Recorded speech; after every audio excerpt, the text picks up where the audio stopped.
Hi, we're going to be talking about thyroid emergencies, how to recognize this and treat it in the emergency department. So we'll start out by talking about what the thyroid does. So the thyroid is located anterior to the trachea in the neck. It's a bilobular structure, and it secretes two hormones. So it secretes T3, 20% directly from the thyroid. The remainder is from T4 conversion. And then it secretes T4, which is a prohormone.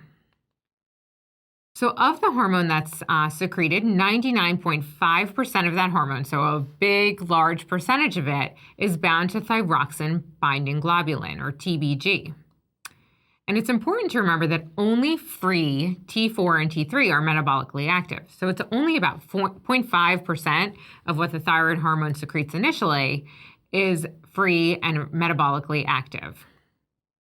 Now, thyroid hormone affects cellular basal metabolic rate, protein synthesis, and growth and development. So whenever you have abnormal levels of these thyroid hormones, you're going to get your basal metabolic rate affected, protein synthesis, and possibly growth and development.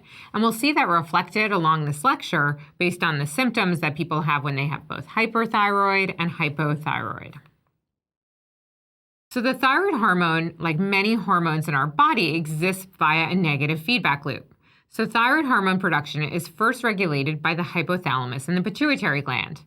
So the hypothalamus stimulates thyroid-releasing hormone, which then goes to the pituitary gland, which secretes TSH.